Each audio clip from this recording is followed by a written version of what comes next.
everybody, it's Bun here. And today, before the match begins in Heroes and Generals, I just want to let you guys know what this is all about. This is a personal story of my life. I think it was the 7th grade when a World War II survivor came into our school and just informed us of what he went through. Now, it's not just your typical World War II, like the average type. I say average like it's a lowball thing. I'm saying like he wasn't an infantryman. He wasn't something like that for the United States. He was actually he was in the Poland army. He wasn't anything to do with the United States. But his name is Severin Fayerman, and he recently passed away, and I just wanted to share his story because I really thought that he was a really awesome dude, and he really touched me by what he went through and all the stuff that he did just to survive.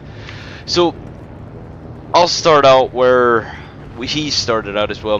He was born in 1922, and at that time he wasn't living the best of life. He was getting an education, which is better than some people, but he was learning Polish, which is his natural language. He was learning French, which at the time was the language of the educated people. So most education would be learned in French. So he wanted to learn this because that's what an education he wanted to have. And his father pushed him to learn one other language, and that one other language would actually come to save his life. And what he did was learn English. Now at the time, not many people really learned English in Poland. There was a few, but at this time there wasn't too many. So he kind of stood out from the rest, and he was just making by and everything like that. And as he was growing, he needed a job. And I'm not sure if it was his father or his uncle owned a hardware store, and it was a metal making, and they made nails, locks, all kinds of stuff that you would need. So he learned this metal craftsmanship skill by the age of, I think, 16.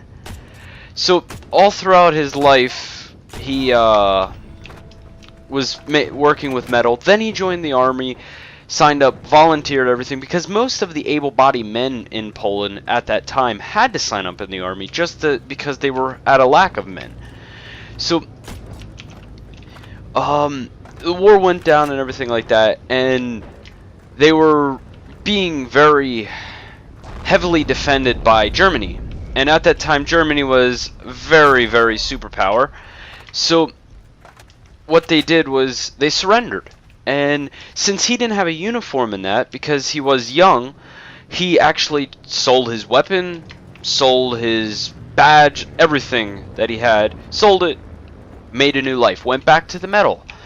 When the Germany went into Poland and kind of conquered it, they put restricted laws where there had to be a German officer at each store or metal making or any building that was manufacturing something. So they had luckily a friend of theirs that was a German officer that could overview them, and at that time they didn't really have to change much because they knew him.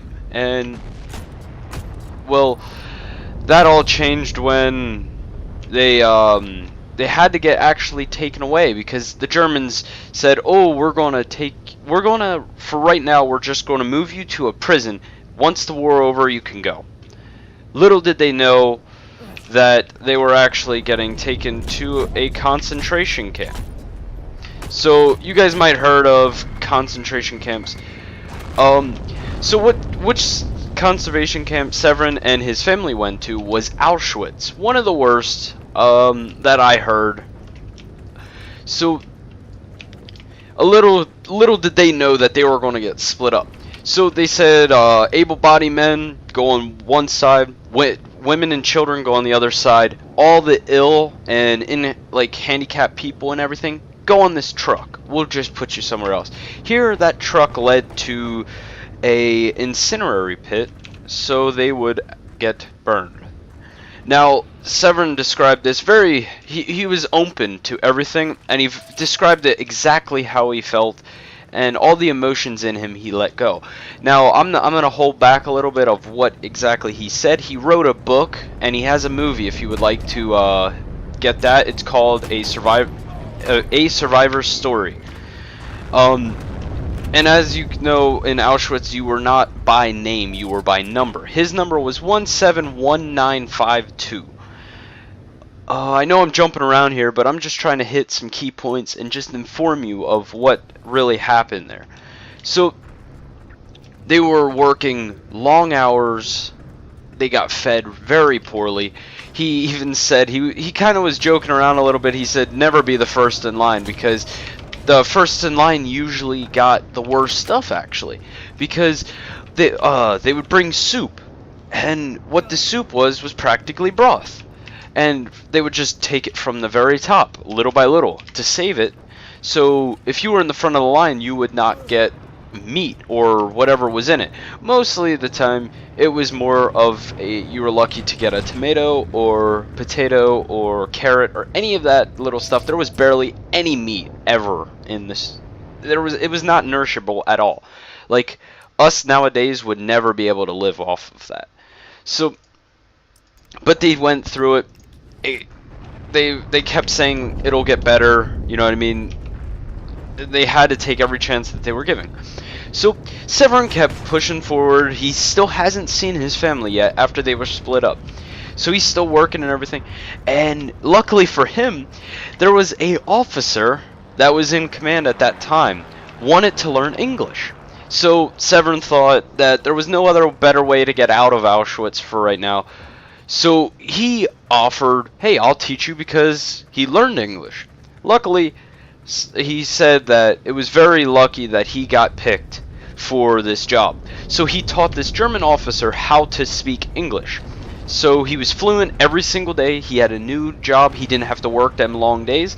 But since they had the German officer could have as many like so-called slaves as you would like, they actually had to do some work. So what he had Severin do was actually just tidy up right around his bed, his little hut, and all that kind of stuff. So Severin had it very, very easy compared to the rest.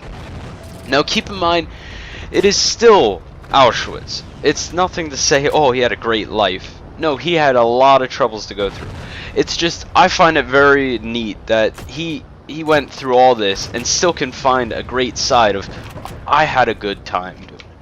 So this German officer, oh, that was a good shot, but this German officer gave him food, much more nourishable. He gave him slices of bread, he gave him drinks, he gave him everything that the German officer was giving him. So he was living a lot better than most of the others in Auschwitz. Now keep in mind, he's still in Auschwitz at this time. So they wanted to move some people, so they moved Severin out of Auschwitz. Now, Severin doesn't know where he's going. So, he's going into this metal making industry because he already learned the craft. So, this is his chance to get out of everything, to get into the working man society and everything like that. But, another thing kind of bad happens. The whole entire idea of most of the people in Germany were in the war, so they couldn't make the manufacturing that they needed. But the bad thing to that was there's still fighting going on. So he had to keep moving from camp to shop, and it was a very stressful time. And the one time he was going by Auschwitz, yet again, for the second time, thinking that he was going in Auschwitz, and he was in the back of the truck, and he remembered that his mother was there. Now, keep in mind, everyone was there, had their heads shaved. The girls were able to keep a little bit of hair, but mostly their heads shaved. They were all in striped shirts, white and blue, or white and black. They were all in striped. They all looked the same. So it was very hard to pick out his mother out of the whole crowd. So what he did was very nice, and contacted one other person and said to take off your hat so I know it's you. So he's going by and he asked the German officer that was real nice, and they got to be friends kind of. Can you slow the truck down just so I can see my mother for the last time?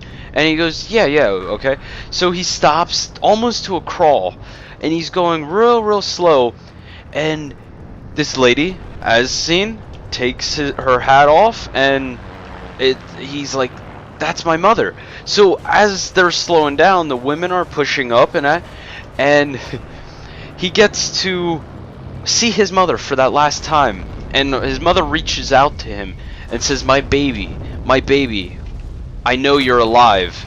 And he said he got real choked up in that, but it wasn't choked up of sorrow that I'm never going to see her again. He knew that she knew he was alive, that they had like a internal peace, like that he's going to live. His mother knew that he's out of here, he's safe.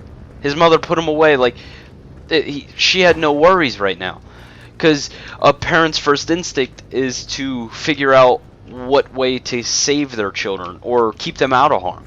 So very well played by Severin. I really think I think that is a smart move that he did so he could depict his mother out of the crowd. And one other thing that was kind of cool and sad at the same time is he went throughout his life of just making this metal making and everything, but before they all got broken up, they all said to meet at this one place. Now I forget where this place is, but it is in his book, A Survivor Story. Go check it out. It's probably an online copy or something like that. Just read it. It's a very good story written by Severin himself. And well, they met at this place, and the United States came in, got them all. They got all the people out of Auschwitz and everything like that. Saved everyone once the war was kind of ending and that.